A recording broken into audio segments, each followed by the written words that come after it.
Kamusta mga ate, kuya, beshi? Si Chari po ito mula sa The Sun, Moon, Stars, PH Tarot. Ipapaalam ko lang po na ito po ay isang general read o pangkahalatang pagbabasa at maaring hindi lahat ay magtugma sa inyong sitwasyon. I-check din nyo ang inyong Moon, Rising at Venus sign. Baka doon mas tumugma ang read para sa inyo. At kung ang mensahe ay tama sa inyo, paki-like lang po at mag-subscribe kung hindi pa ninyo ito ginagawa. Okay, mag-umpisa na po tayo.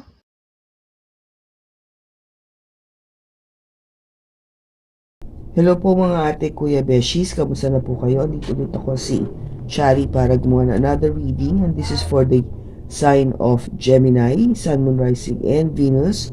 And of course, welcome po yung mga cross-watchers ni Gemini at yung mga bago po nating mga viewers. Tingnan po natin ngayon kung anong mensahe ang ating pong makukuha para sa iyo, Gemini.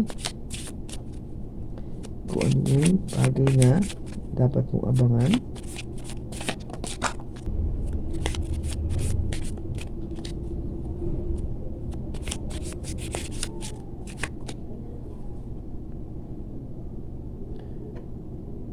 Emotions.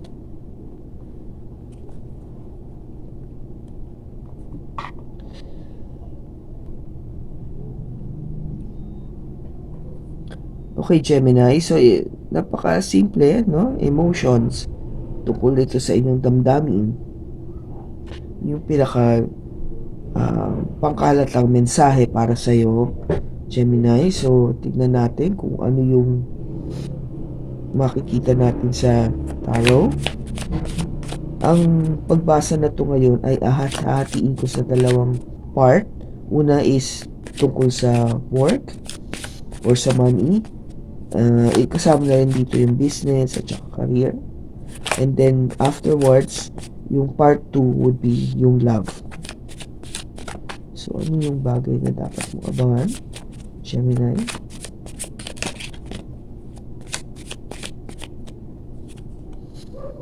We have the Ten of Swords,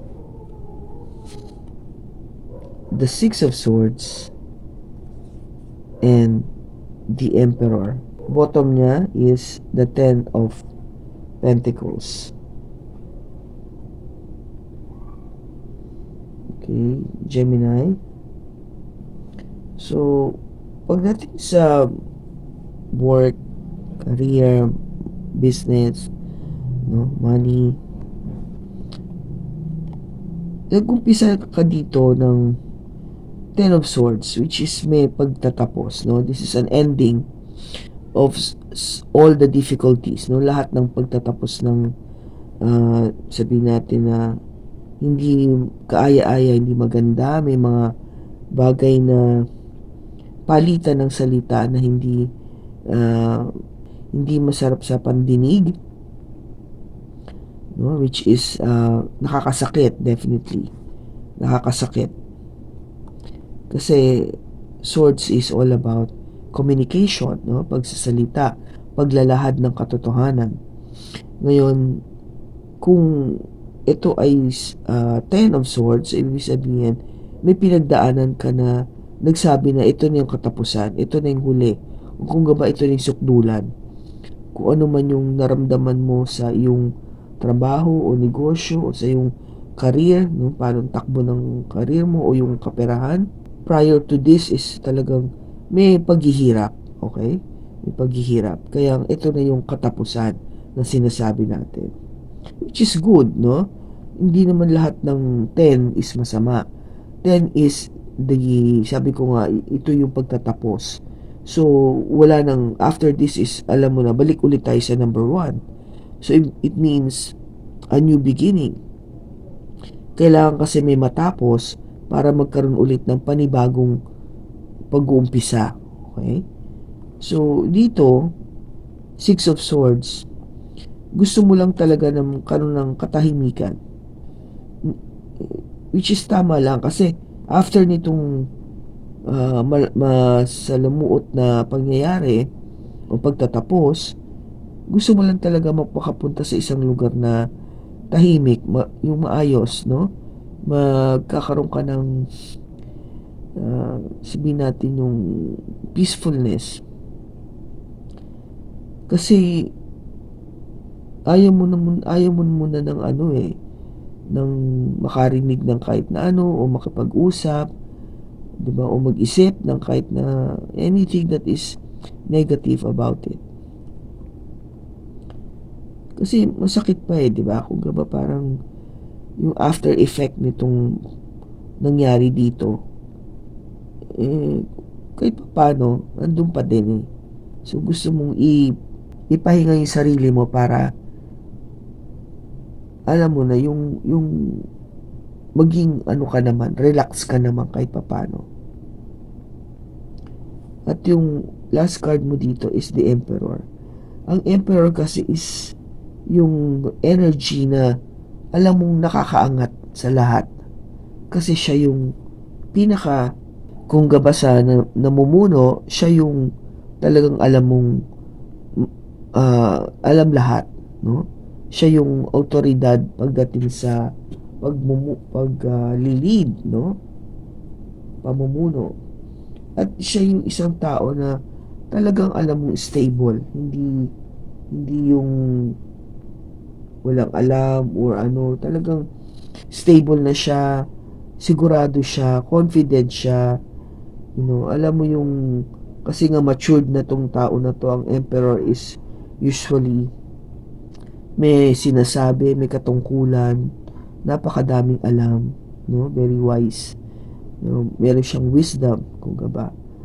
I think from all of this that you have experienced, kung meron ka mang na-gain sa nangyari dito, no? Yung nangyari dito is naging matalino ka. Mas naging matalino ka ngayon, mas confident ka, mas alam mo na yung gagawin, yung level ng mo, yung sabihin natin in terms of security, alam mo na yung dapat mong gawin or yung how to accomplish it, no? Yun yung gusto kong sabihin. Paano gagawin mo, anong diskarte, natutunan mo na lahat yan dahil sa nangyari dito. Kung ba naging training ground mo ito, yung pangyayari dito, naging training ground mo yan para mas maging matatag kang tao at the end. Okay? Which is good kasi yun yung kailangan mo Gemini, no? Kasi ano bang ini-aim mo dito?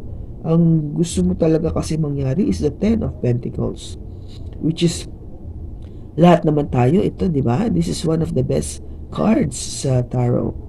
Kasi tignan mo kung titignan mo the way yung artist dito sa card na to, pareho sila, di ba? Yung Emperor, ito yung Ten of Pentacles. So ganyan siya, no? Ganyan siya ka-confident. Alam niya na ma-reach niya, o kung meron man siyang goal na abutin ito, maaabot niya. Kayang-kaya niyan matupad itong pangarap na to, na magkaroon ng lahat ng gusto niya sa buhay. Okay? So, kung ba ma-achieve niya to. And I think sa nangyari dito, Gemini, hindi imposible yun no? Talagang you just need to be strong.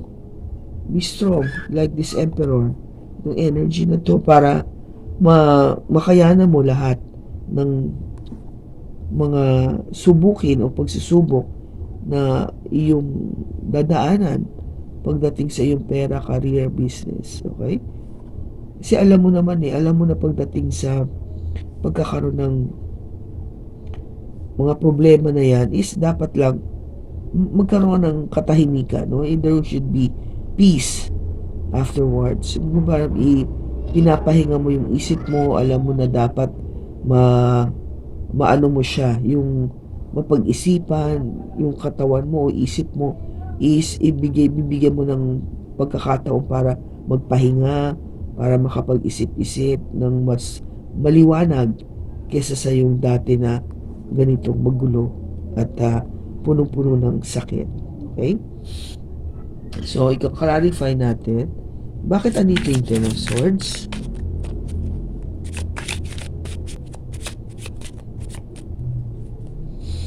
We have the Ten of Pentacles.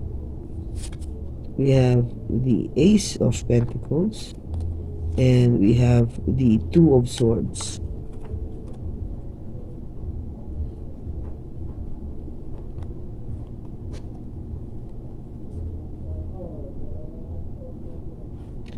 Now,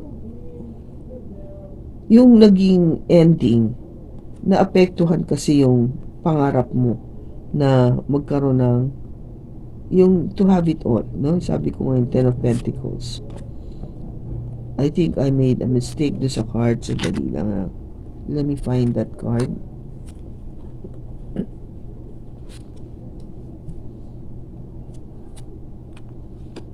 Ito yun.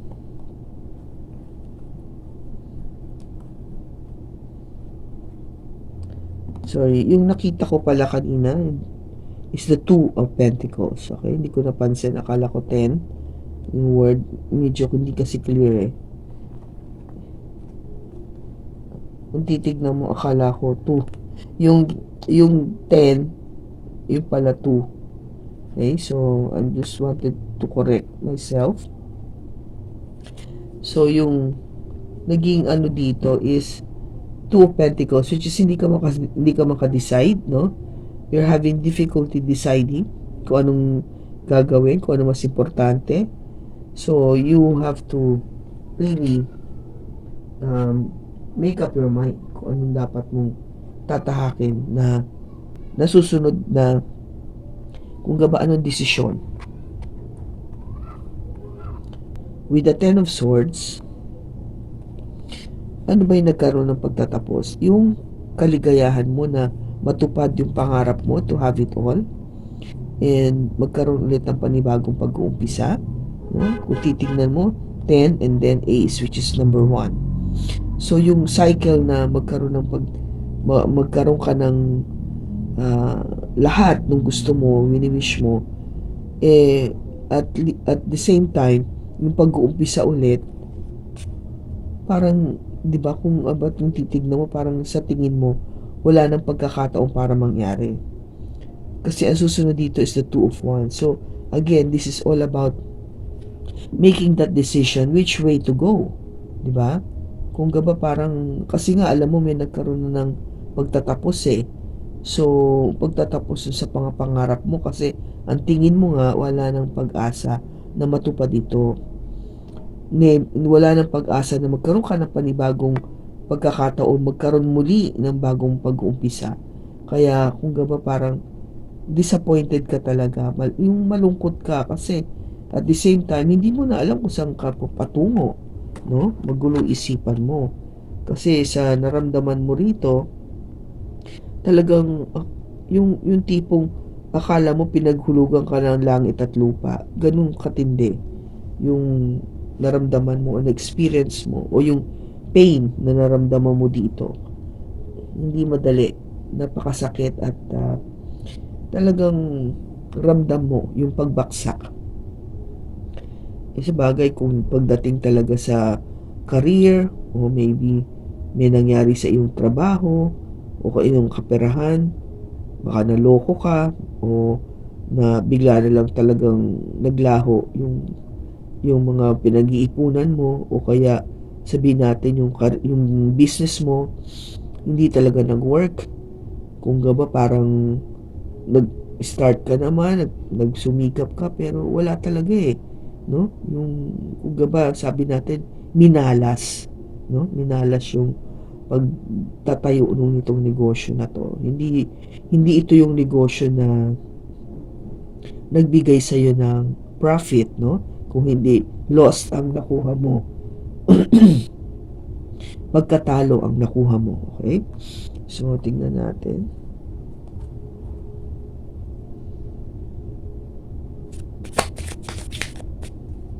At andito yung Six of Swords. At andito yung Six of Swords. We have the Ace of Cups, the Wheel of Fortune, and the Four of Cups. So, yung dito, sinasabi natin na naghahanap ka ng isang tahimik na lugar o pangyayari o gusto mong maging matahimik muna dito sa nangyari sa'yo. Kasi nga, kung napakalungkot at devastating yung nangyari dito, tama lang na, alam mo yung manahimik muna. Mag-isip muna ng mga susunod na estratehiya,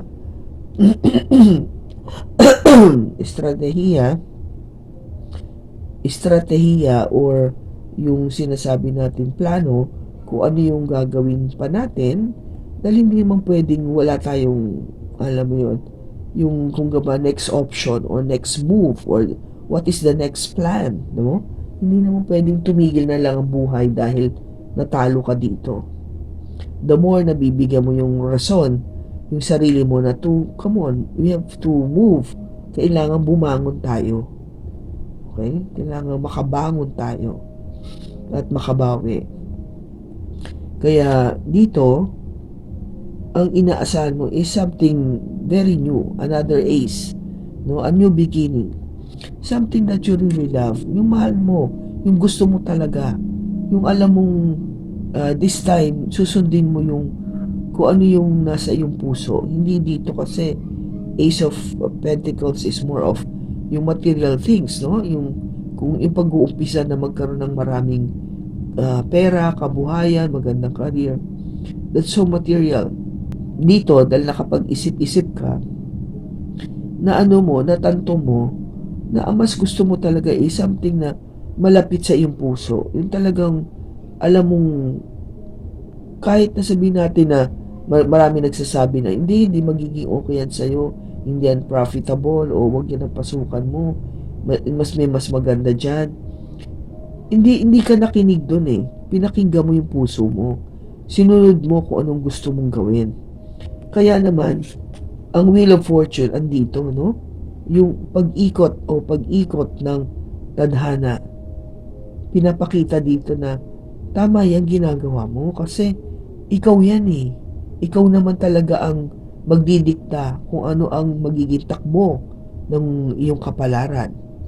Kaya kung kapalaran din naman ang pinag-uusapan natin is ano ba susundin mo? 'Di ba? Syempre yung kung ano yung nasa puso mo, kung ano yung gusto mo talaga, no? Pangalawa lang yung nasa isip mo. Kaya kung meron mang mag-o-offer sa'yo, no, with the Four of Cups, may mag-o-offer sa'yo ng iba, hindi mo agad dito pakikinggan eh. Kasi syempre, iisipin mo na ngayon, ay yung gusto mo, hindi yung gusto nila. Maybe dito, doon sa kung bakit hindi ito naging maayos is yung alam mo yung mga comments ng mga ibang tao, pinakinggan mo, binigyan mo ng halaga. Ang natutunan mo dito is wala rin namang naging magandang idinulot yung pagbibigay ko ng konsiderasyon sa mga sinasabi ng mga tao sa paligid ko. No? Alam ko concerned lang sila, but at the end of the day, ako pa din yun eh. It is still me na kailangang masunod. Kaya this time, kung meron mang mag-o-offer sa akin ng trabaho o negosyo o way to earn more money, hindi ko muna yon iisipin o igagrab agad. Pag-iisipan ko muna mabuti. Para sure ako na tama itong ginagawa ko at saka gusto ko talaga itong gagawin ko. Kasi, syempre, sabi ko nga, this time, ang gusto mo is yung ikaw, no? Ano yung nasa puso mo. Bakit andito yung Emperor? Bakit andito yung Emperor? We have the Star, the Lovers, and the Three of Swords.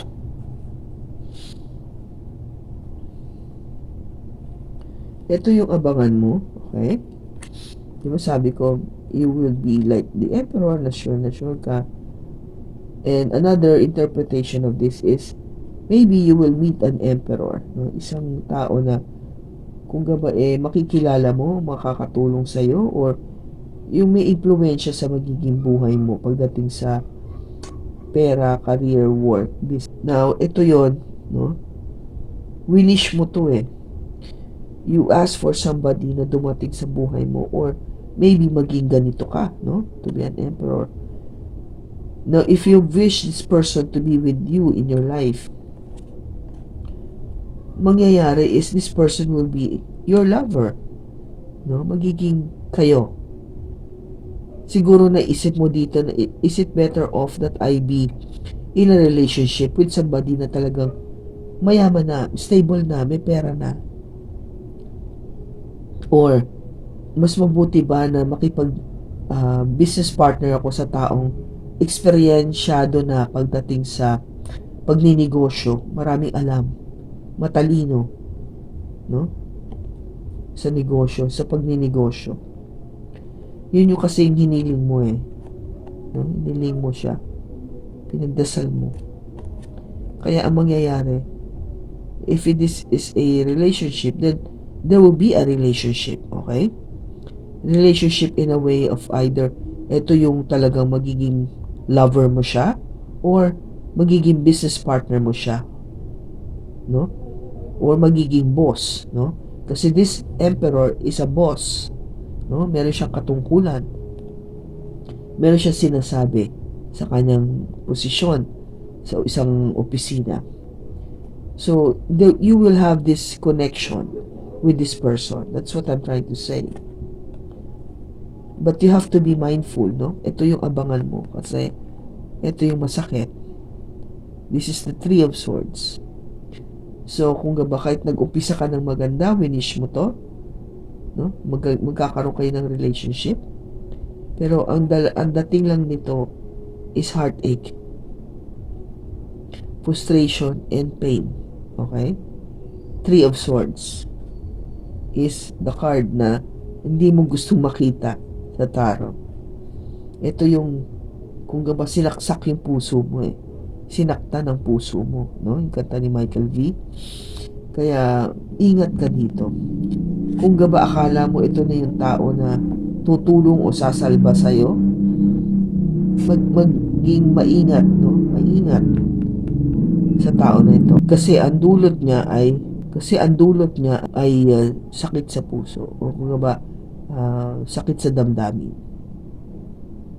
You will be hurt, you will be frustrated, you will be disappointed, no? Pagdating dito sa relationship na to. Kaya ingat lang. Okay? So yun yung dapat mong abangan o tignan o be mindful about it, Gemini, pagdating sa iyong kaperahan now or negosyo. Ano pa yung advice mo dito, Gemini? We have full moon in Capricorn. Take a reality check. Yeah? Yung sa totoo lamang, kasi dito yun eh. No? Take a reality check. Maybe I should put it here. Yeah, reality check yan. Make sure na talagang, no, you keep your foot on the ground. Tignan mo pa rin, huwag kang mapagtiwala kaagad-agad, no? Tignan mo muna yung mga taong makakasama mo sa iyong trabaho o sa iyong business, kasi merong tendency na masaktan ka at the end, o saktan ka,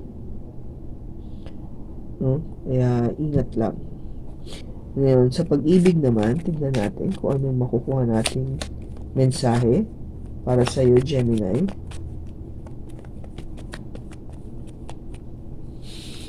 We have the Three of Cups, the Six of Wands, and the Empress. Bottom niya is the Fool. Ngayon, pagdating sa pag-ibig o sa relationship, ang nakikita ko dito, Gemini, is you started with somebody na talagang okay, nag-date kayo, no? Na-enjoy niyo yung company sa isa't isa, kahit papaano yung you get to know each other, laging may celebration. In other words, lagi kayo nagkikita at yung get together, no? Palagi may pagtitipon, pagsasama. Parang more of a date, which is a good thing kasi syempre, paano mo nga ba makikilala yung tao ng higit kung hindi, 'di ba, through dating kasi mas madalas mo siyang makita, mas madalas mo makausap, mas nakikilala mo yung pagkatao, 'di ba? Niya. And syempre, lahat naman tayo pagdating sa ating mga karelasyon, gusto natin maging successful ito, 'di ba? Yung talagang matagumpay kasi mahirap naman pumasok talaga sa isang relationship na kung ang dulot lang naman sa'yo puro bighati o sakit sa damdamin. And with the Empress, of course, ang nakikita mo dito o yung parang wini-wish is somebody na talagang may pagmamahal at magbibigay sa'yo ng punong-puno ng ginhawa or abundance, or sabihin natin na kung ito ay ikaw ay lalaki at may nagustuhan kang babae, gusto mo siyempre very fertile siya. Kung gaba, may capability siya to give birth at magkaroon kayo ng pamilya, no? Eventually have children.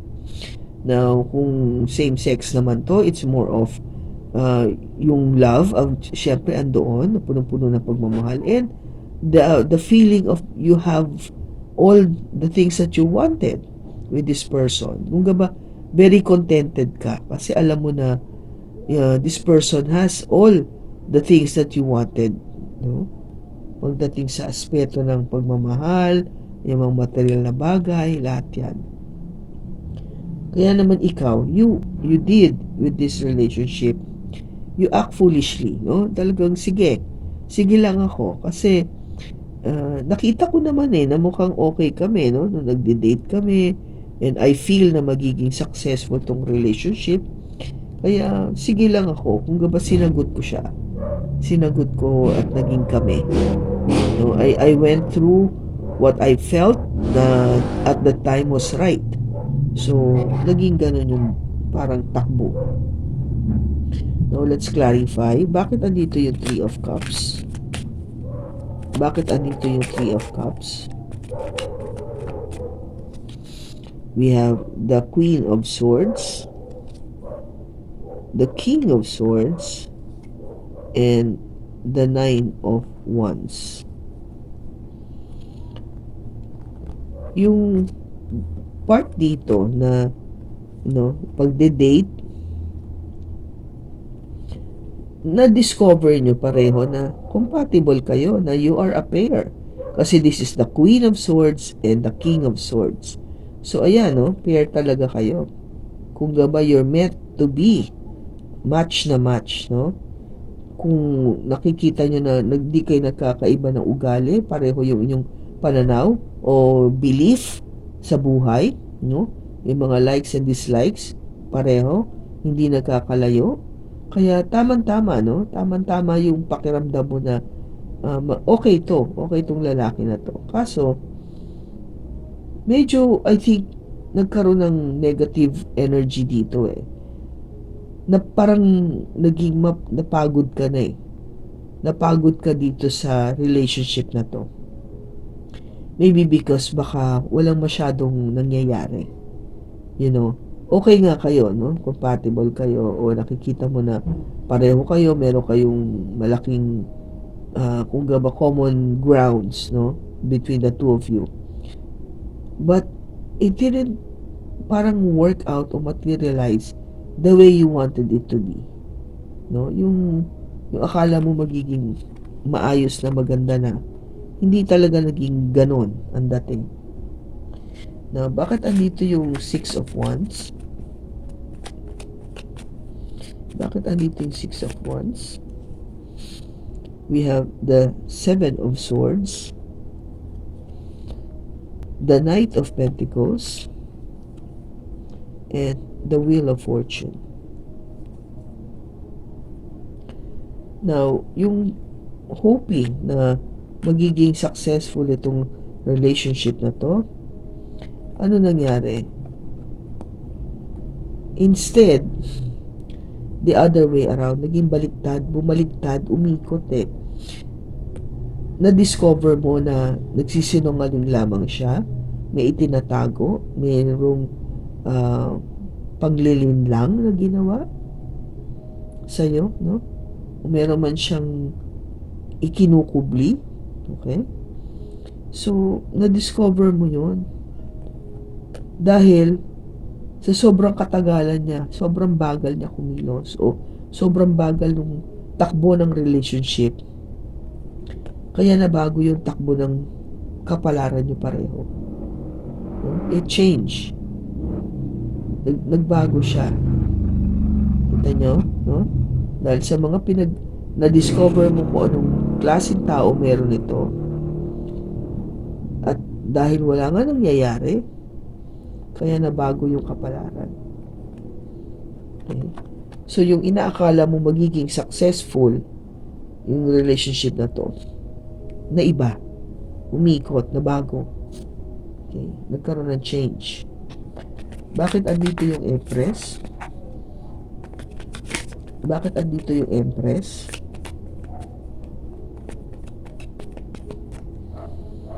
We have the Seven of Wands,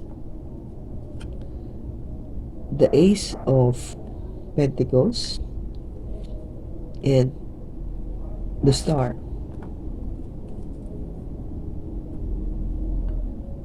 Now, yung sinasabi ko dito na you're hoping na sana this person would be like an empress, no? Somebody na talagang nasa kanya na lahat, yung love and abundance. Maybe this time, dahil sa na-discover mo nga, umikot ang mundo, and if you're going to be meeting somebody, this is a empress, so ang zodiac, ang sign nito is either a Taurus, meron siyang Taurus, or Libra sa kanyang chart, no? Medyo magiging maingat ka na, defensive ka na dito. Kung ba, poprotektahan mo talaga muna yung sarili. Hindi ka agad basta tatalon o igagrab mo tong opportunity na to with this Empress. Okay? Maganda man siya, sabihin kaaya-aya, talagang very tempting, pero mag-hold back ka eh, no? Mag-iisip ka para makita yung pag-o-offer ng new beginning with this person. Kasi kung gaba parang 'di ba na-frustrate ka dito sa dati, akala mo compatible kayo, pero sa totoo hindi naman talaga. Ngayon meron ka nakikilala na wow, talagang alam mo nakakaangat, no? Nakakaangat sa lipunan, talagang kung gaba parang ititingala mo siya, no? Somebody that you would look up to. Kasi nasa kanya nga yung mga qualities na yun eh. But you will be very wise about this, no? Gemini, talagang alam mo na hindi muna, kahit na gusto ko siya, or yung possibility na magustuhan ko talaga siya, poprotektahan ko muna yung sarili ko para pagdating yung probability na magkaroon ako ng panibagong pag-uumpisa sa tao na to. You might be dealing with an earth sign kasi this is a Pentacles na may Taurus, Virgo, or Capricorn siya sa kanyang chart. Okay?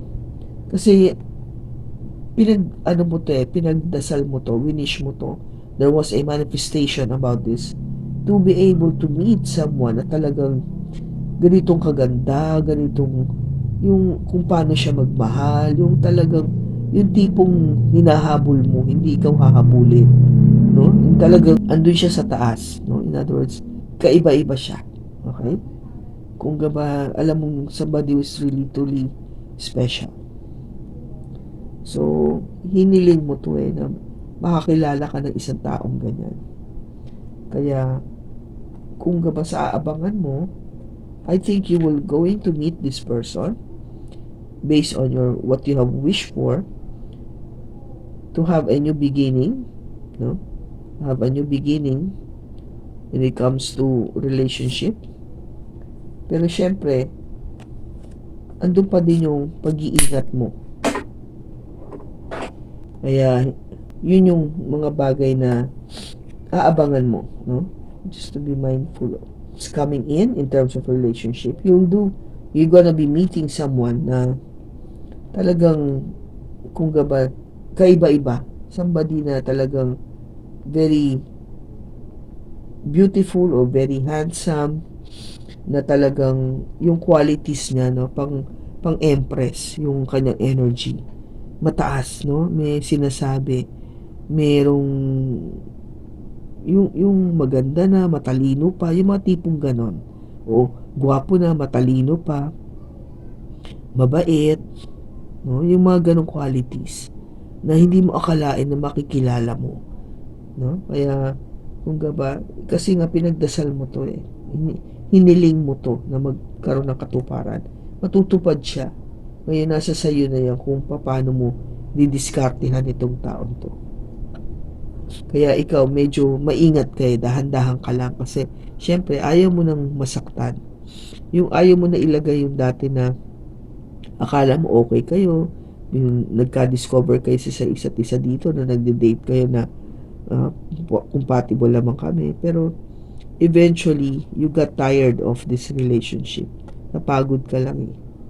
Kaya nangyari ito, dahil nga siguro kasi nga alam mo na merong panloloko, panlilinlang, pagsisinungaling, pagtatago na ginawa yung tao, kaya ikaw ay no, sabi nga ng kapalaran, baguhin natin ito, Gemini. Kaya binago, okay? Yung pagbago na to, may makikilala ka na mas worthy, mas kaaya-aya, mas maganda.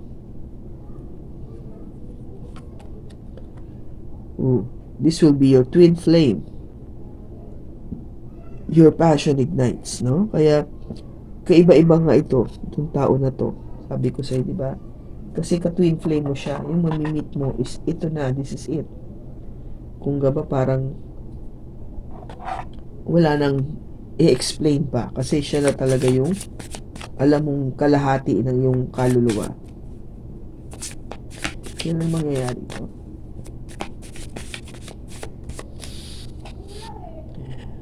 Within a couple of months. Okay? Gemini, within a couple of months. So, hindi malayo na mangyari na, no? Malapit-lapit na, kung gabay sinasabi niya. Malapit-lapit na. Hopefully before the end of the year, merong mangyaring ma-meet mo na tong tao na to. Okay? So, kung kanino man Gemini itong nakuha natin na enerhiya, sana po nakatulong ito sa iyo ng malaki. Maraming salamat sa pagsama mo sa akin sa pagbasa na to. Sa susunod po muli, ingat ka and God bless.